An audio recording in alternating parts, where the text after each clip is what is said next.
in the beginning of issue 3 of Ultimate Invasion.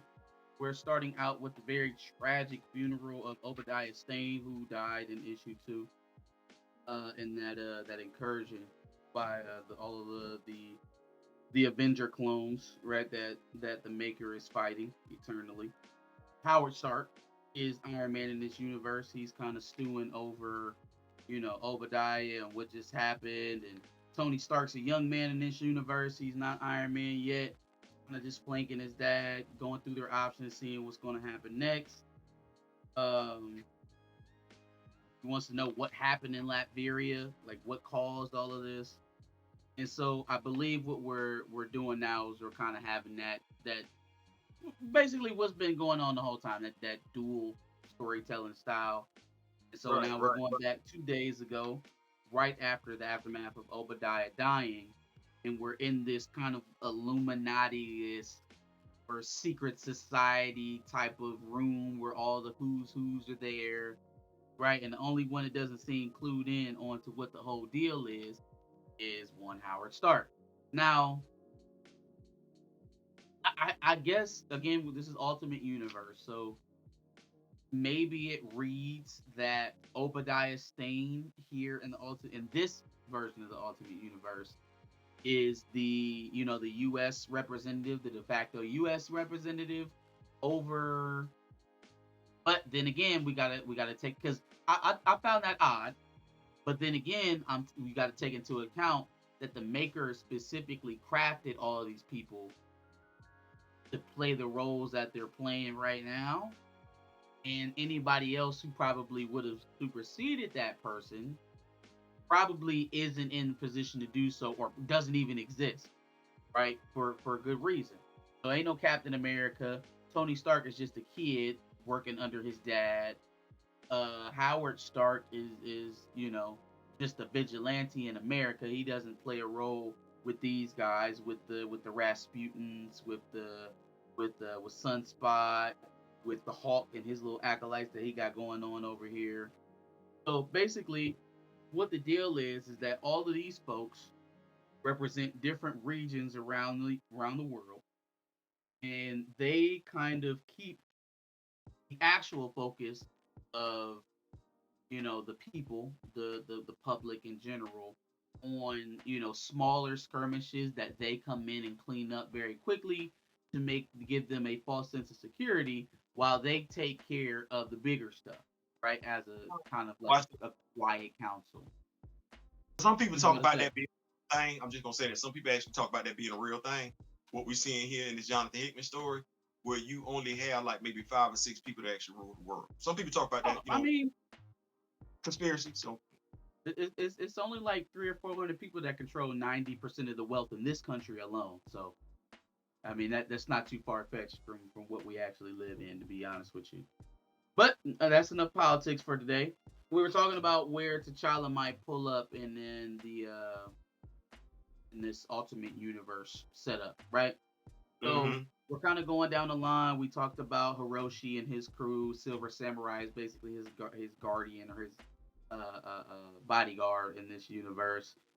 Viper is also there flanking him as well. Or is it Viper or Viper? Yeah, the Viper. Yeah. Okay. Mm-hmm. Not sure who this guy's supposed to be. The Renaissance dressed black gentleman. Like You who is talking he about supposed Ricardo? to You be? talking about Ricardo Costa? Shut up. That's That's who this Roberto. is. Yeah, that's And Roberto. okay, I'm sorry, folks. How did I miss that? Oh, I'm Emmanuel DaCosta. So yeah, he's like Father of this Roberto. Yeah, got it. Okay. Okay, I get it. Emmanuel DaCosta, just like Howard Stark over Tony Stark, right? Because Roberto gonna act away, right? He's probably not right. gonna be as apt to all of this. But okay, so we got him. We go to some guys that have to be. I mean, I'm assuming, but they have to be over the African region. One of them seems to be a herald of Khonshu, and it is noted in there, right? He's wearing the crescent moon on his forehead. The other one has an eye and a third eye emblem on his. right? I don't know who he's beholden to, but could he be this universe's Black Panther? Could that maybe be a sign for Bast Herald? Could be. Like I don't really know what that is or who he ascribes to. I know who Khonshu is. I know who he praying to. This other one though, I'm not familiar with. But see, that's the whole thing. I'm looking at that and I'm almost like, that's the eye of Ra. He said Ra only speaks when the sun is waxing and silent when it wanes. The inverse Oh, is Ra, true. who is that? Who like Marvel wise? Who is Ra? It ain't T'Challa. That's Bass. Amon Ra or just Ra is the god of sun and the king of gods and one of the most powerful of the pantheon. He represented the burning. I don't know. It's not really saying anything. Um, who his herald is. Well, it may not matter. May not matter because in a few pages here, or Hold on. maybe I Hold think. on. Hold on. Unable to enter the earthly plane throughout history, he would pick a champion who would work as an avatar and be guided by his will. The lone warrior would be called the Sun King. So we are looking for the Sun King. So Sun King. So at least we got that part right there. Sun King, Marvel 616. So that's who's going to be his avatar. So we might get some of that. Um, definitely got to flesh it out anyway. You got to have his own heroes, villains, or whatever. Okay, so the Sun King. I Mm-hmm. mean that's good enough because once we get a little bit further here in the book, I think they go on to explain the very thing that we're kind of digging at. So maybe that's not the Panther, but as we go on, things are kind of getting broken down to Howard Stark because he's looking around the room and saying, "Hey man, I see some adversaries. They're going to Rasputin's over there. Well, we don't mess with them. You know what I'm saying? We don't mess with them. We definitely don't mess with Omega Red over there. What's the deal?" And so the Hulk starts breaking it down to him, and basically the gist of it is that humans cannot handle sustained peace, or at least that is the doctrine that has been preached to him and all the people in this room, and that's what they operate on. Is that prolonged peace is not necessarily what they're aiming for. We need to give them just enough chaos to pay attention to so that we can do the real work of creating this paradise, right?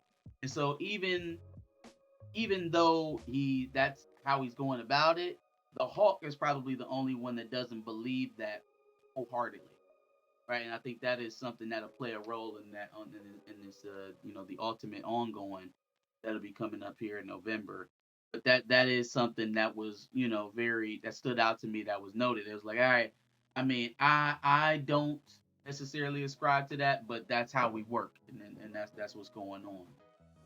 And as Howard has kind of come to terms with that, and he's basically calling them all monsters because of it, the Maker walks in, and kind of puts an end to all of that moral grandstanding that Howard's trying to do. Um, Once again, just kind of reaffirming the dogma. You may not like it, but it is what it is. This is how I created the world. This is how it's going to be. And so then he goes on and takes Stark on to see what he's working on. But the thing that I wanted to show you, I wanted to point to in all of this, is that clearly we were asking about which one of these mugs is T'Challa and why he's not there.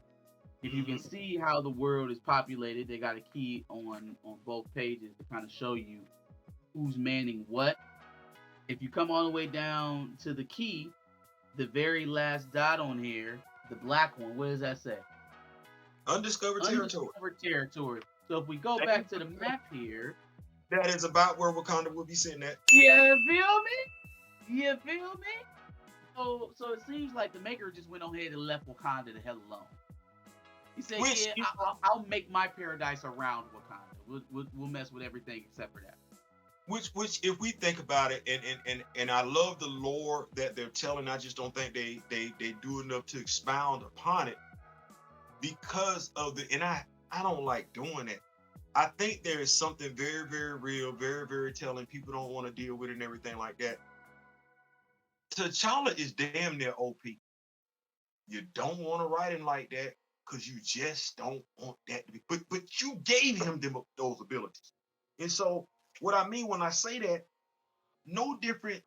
Then with Mark Spector, he's tied into a goddess. He's been around longer than Mark Spector has, but you don't have him interacting with his goddess as much as you have Mark Spector interacting with Khonshu. So if I was going to write this story and the maker is redoing this universe, you know what me and you have basically looked at as readers? Bast is a force of nature.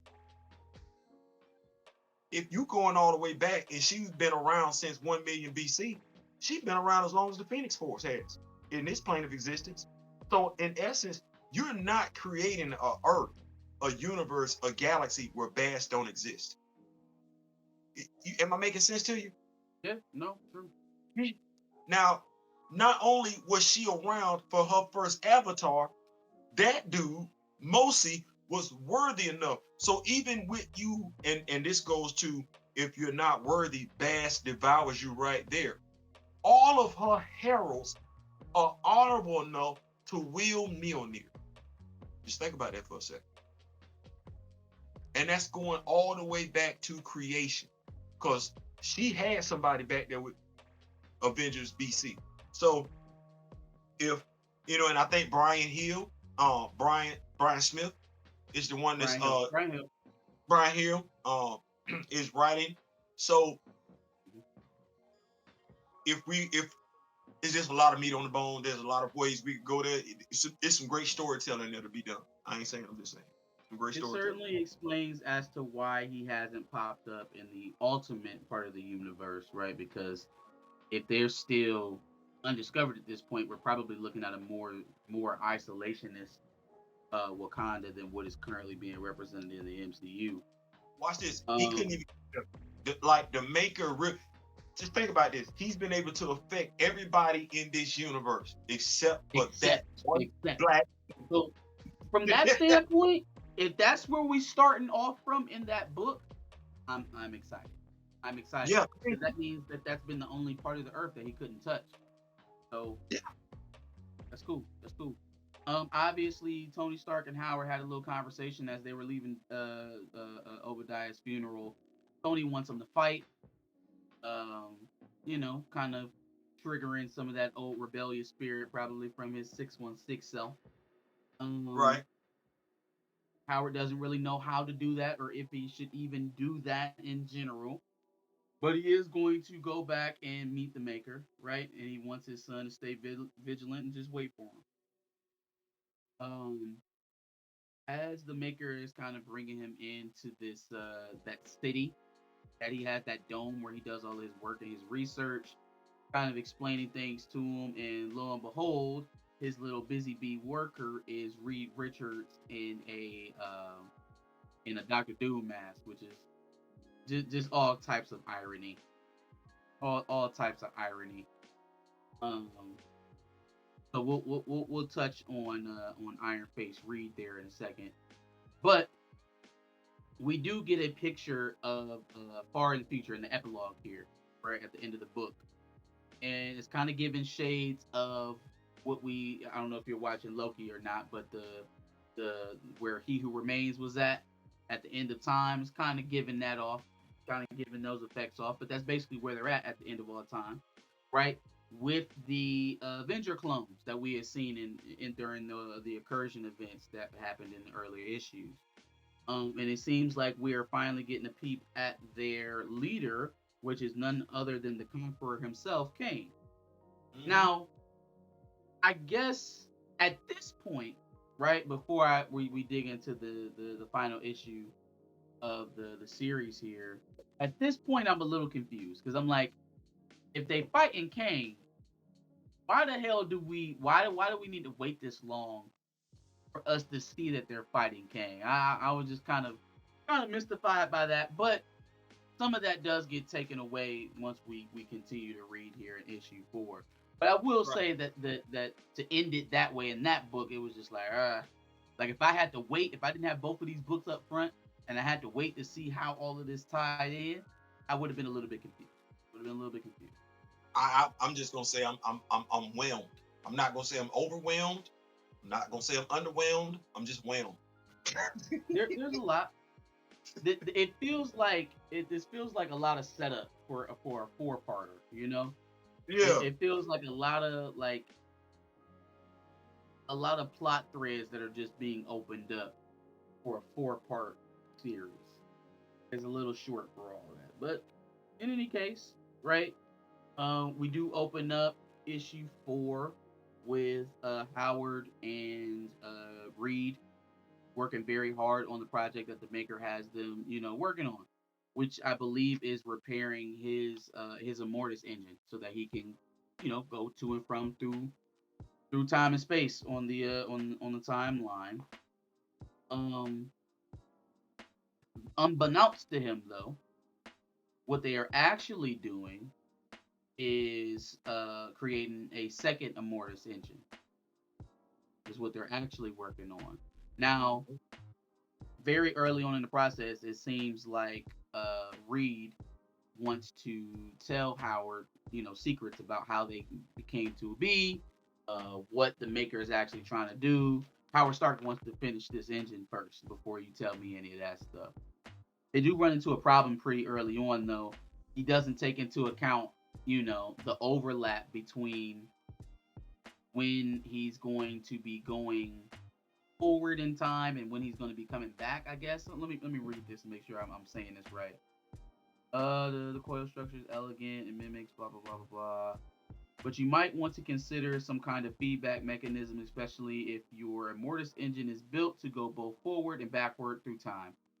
One cannot assume that there will be a pause between states. But he could be traveling forward through time and backward at the same time. I can only imagine what that'd be doing to the human body, and that's the stress that Reed is going through in this moment. that's how we got to the Council of Kings. But He starts to ask Reed some very obvious questions. Not very obvious, but some very we probably should have asked these questions a long time ago kind of thing. Like, damn man, how long has he had you here? Like, how long have you been working on this?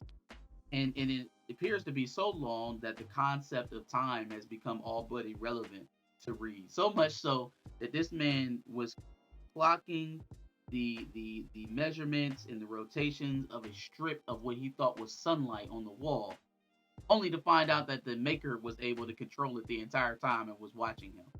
Now, mind you, hold on real quick. If that is how meticulous the maker has been and how much he's been watching you, how the hell are y'all having this conversation right here in this room?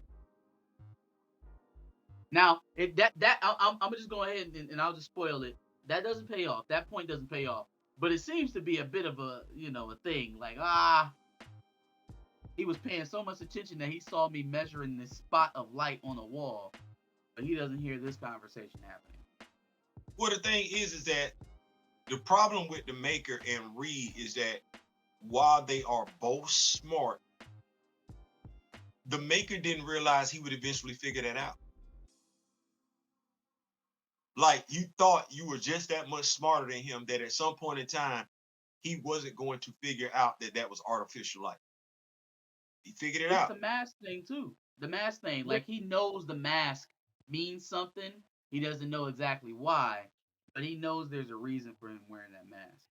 Chapter 4, yesterday, today, tomorrow. Let's see what we got here. Okay, so 1 week after they finish the second Immortus engine, they have a finished product for your man's, for the maker, right? So this is the day that any prospective plan that's going to go down should go down now. I want to point out how absolutely weird it is to see a Reed Richards Doctor Doom costume in Fantastic Four colors. It's doing all kind of stuff to my brain. Um, I think that they thought they was slick with changing the color scheme up to the Fantastic Four colors. It's throwing me bonkers right now. Man, listen, as an action figure collector, I'm just sitting back and I'm like, yep, this should be around Let me about this get that time. one too. Let me get the Reed Richards Doctor Doom soup in Fantastic Four colors. Let me get that. You gonna get your ultimate line, Wade. Like it just man, listen. There's only so many ways Hasbro Marvel Legends can get money, and you need to know Jonathan Hickman got quite a few action figures at Oh you. yeah. Oh sure. For sure, for sure. And what they have not done, what you have not gotten yet, out of all the Iron Man action figures you got, you ain't got one based on the Ultimate Universe. Ultimate Howard Stark. Mm. You ain't got that. Actually, You ain't got X-Men action figures. You got the Captain America action figure, which by the way was kind of small, so you'll probably get that one back again. But no, you ain't got Ultimate Universe nothing. And they like making money. yeah, no, it's coming. It's coming for sure. Okay, so boom. As Tony Stark is delivering what the maker thinks is his finished product to him, Howard, Howard, said sorry, Tony. Howard. Howard. Howard is delivering the Immortus engine to the maker.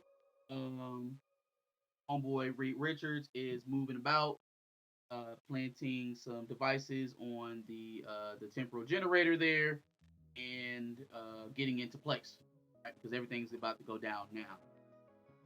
The maker asks him, "You built it, the machine that will enable me to do all the things I have done. I've already done. A way to make this world into a wonder, is it?" He says, "No, no. Then what are you doing? What have you been doing?" Right? As Tony powers down the temporal loom, not the temporal loom. I'm thinking about goddamn Loki. As he powers down the temporal shield that the maker has around his city, Kang comes immediately. I'm zooming in, right? Almost as if he was planned to be there already. Keep that in mind, right? Here with all those Avengers clones again. Battle ensues. Um, what's the name? Is not scared. What's his name? The Maker is not scared. Children of Tomorrow, defend your city. And so it's just a big old clone fight, right? And that was part of the calculus here with Howard Stark, is to just turn it into a scrum, because I believe he has bigger plans to try and maybe kill two birds with one stone here. Right? Is the whole idea. And I think the Maker sees that as well, right? He says to him, "I can see those wheels spinning, Mr. Stark. You decided to play your own game, haven't you?" Um, and so Tony Stark flies off. He kind of engages in the fight as much as he needs to kind of get free. But the real battle here is between these two titans of time, right? The Maker and Kang. And once they see each other on the battlefield, they literally beeline for each other. Bring me Kang. Where's the Maker? There he is. Let's go ahead and do it. And this is an absolute beautiful page. This is a beautiful page right here. I Awesome, can't see. absolutely awesome page. What happens at the end of the book makes this page that much better. Yes, it does. Knowing who the It's, Maker is, and then obviously with this version of Kang, it is dope. Dope. Okay, so the battle rages on. Tony Stark is almost free. He's ready to be in position until he gets knocked off by a Thor and stomped out by an Ant-Man. Yes, Ant-Man clone. Falls a few mhm. stories down. He's in the last minute of the countdown, right? Which is, I believe, for that Immortus engine to explode. Is what we're waiting on here. King crashes the Maker's helmet in, reveals that piece of his head that's blown away that we saw in issue 1. Turns out the Maker does make it to the end of time.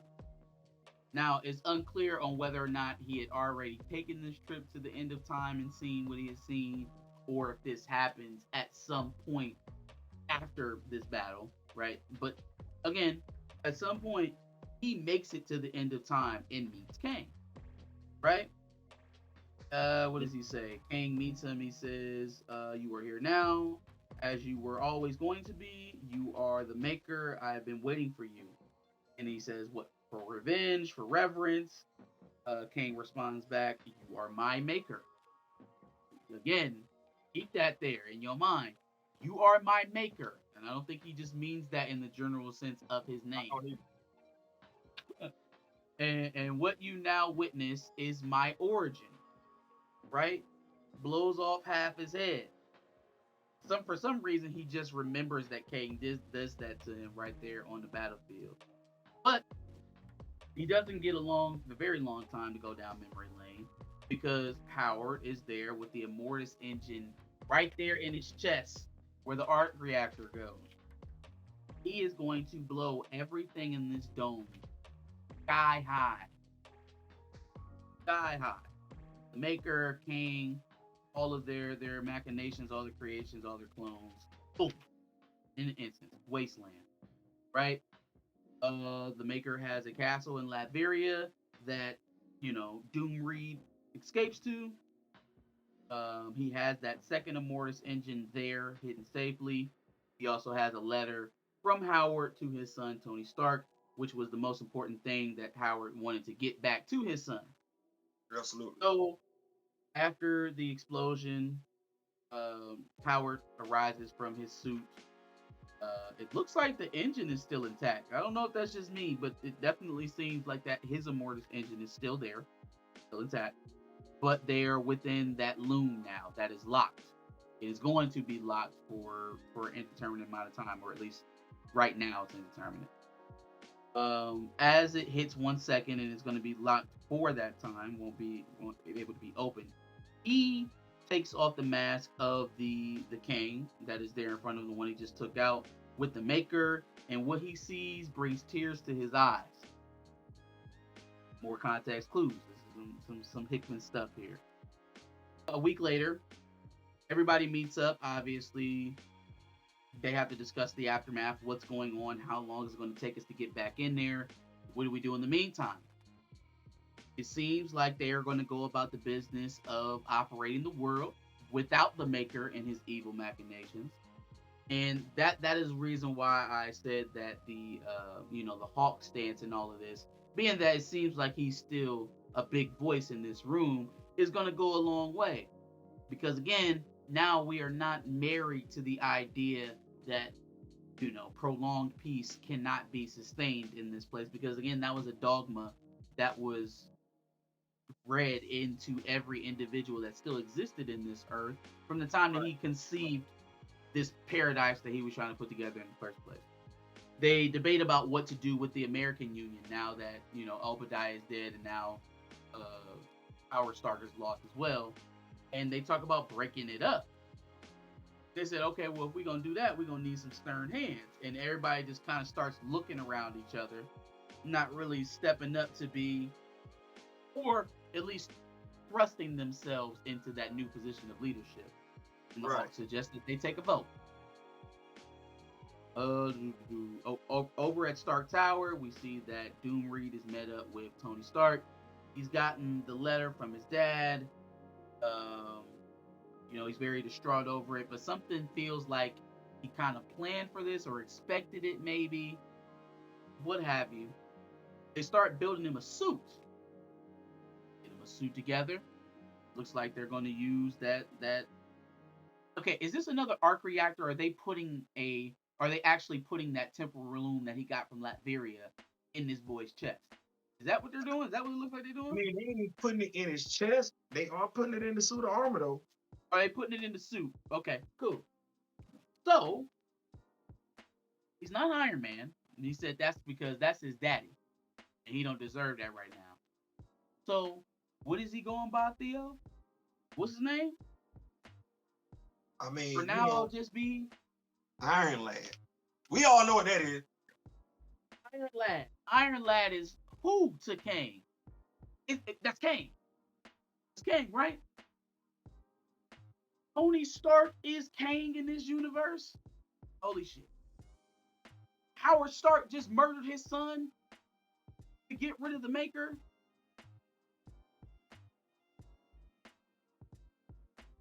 I'm liking how this Ultimate reline So, is lining so, up. so, You so, tell so me go back, go what back, go back, go back. So I don't know if it was either you or D Real. So um no, me and you were reading the first Avengers story arc issue this year. We were. mhm. And we saw Kang without his mask. You remember what I asked you? Because the thing is, Kang is either Reed or Victor Von Doom, a descendant of theirs, right? And we saw him in the mask, the first issue of Vision. And I said, why that can't be Tony? Why that can't be a descendant of Stark? Because I ain't trying to be funny, but that dude look more like a But he descendant looks of like Stark. Tony Stark, huh? You right. You right. You right about that. So You I'm are just right like, about that. he kept saying for the longest time, oh, it's a descendant of Reed. Oh, it's a descendant of Victor. I hear what they saying. The dude in the first issue of this current Avengers arc though looked like he could be a descendant of. Look like he could be a descendant of Tony Oh, Stark. You're not lying about that. so I that just thought it was so. It was really dope that they, looking back on all of this now, right? Like, really, this was just a clash. This whole thing, it was a endless clash between Tony Stark and Reed Richards on who was the smartest man in the universe. I'm mad that my man's couldn't get no. Well, really, I mean, if you think about it, in an eternal battle between Kang and the Maker, which is really, if you just boil it down, Tony versus Reed, right?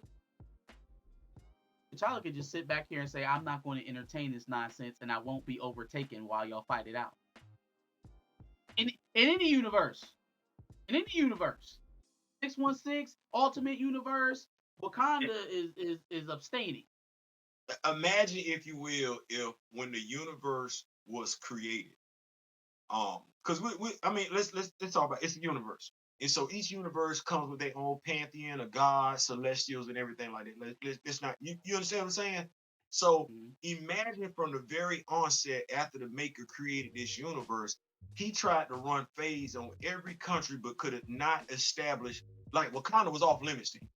Yeah, Soon as he created it, soon as he created that universe, he could do what he wanted to do. Because you say this universe, this not just the Earth we looking at. No, this is a whole different universe that mhm. he created. He wasn't able to do anything with one of his creations. Even though This it was a world that was built off of his own planning, he still couldn't do nothing with Wakanda. That makes me very nothing. excited for that book. It really Yeah. does. You know what? Also, I didn't peep. This is basically the same. It's the same suit with modifications to the color It is. scheme, but it's the same exact suit. And it's a nice looking suit too. It's the Hasbro. same one. They've been trying to tell us the whole time that this was Tony Stark, and we just didn't pick it up. We just didn't No, get it until you. the end. No, say you. He was telling us. They Got were that dude. telling us. I mean, straight up told him like, "Hey man, you are my maker." And what I say, I don't think he was just talking about in terms of name. No, not at all. I like it. I'm here for it. I mean, what we got was what we got. So it wasn't as it's It not wasn't very blatant. explosive. It wasn't explosive at all. Exactly. It wasn't. And I think that was my thing. That's why I said it didn't overwhelm, it didn't underwhelm, it just whelmed.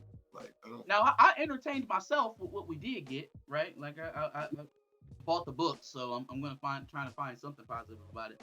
But I think it was for my taste, it was too much setup for it to only be a 4 issue mini. 4 issues, I don't feel like we should have been doing this much. It should have been a lot more reveal, and then maybe we pick up on the reveals in the ongoing series in November. But it was way too much hand holding, way too much setup for it to only be 4 issues. We a lot of pages. These were this was it was a lot of work to read this, but watch this. I'm even finna be still, fair. I'm finna be fair. This writer, Jonathan Hickman, 4 issues, 4 thick issues. He gave us the same writing we got from Eve Ewing and Photon. too much.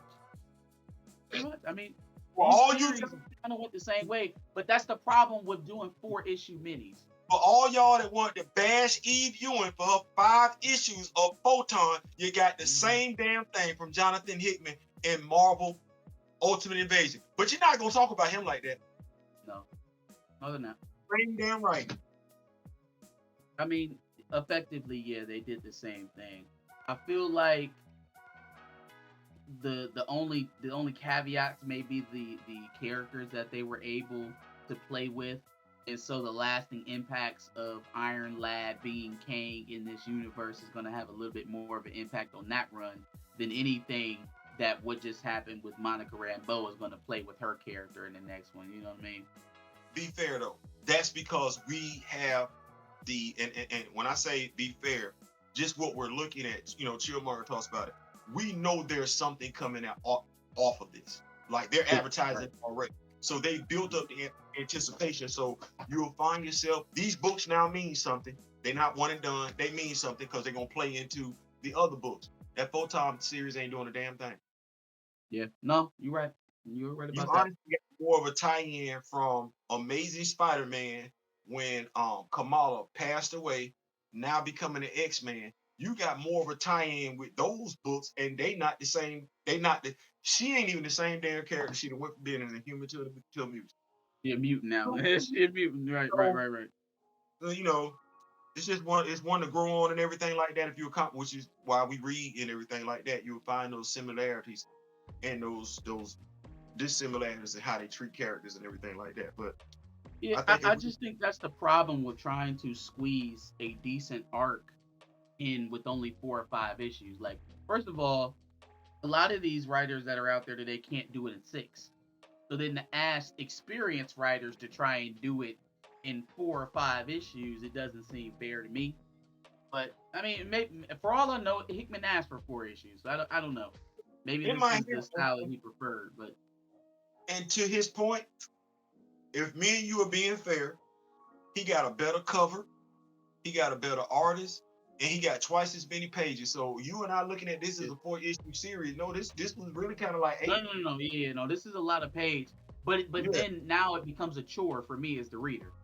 Now you trying to stick a whole the 6 issue arc into 4 pages, and now we talking about 90-page books, and then that's a chore, man. That's going automatically to the back of the reading list when I can just zoom through. Man, we got through them issues of X-Men Red in half the time it took us to do one of these issues of Ultimate Invasion. So it's look, you it's, know, it's now it's more time consuming for me, and it's more expensive.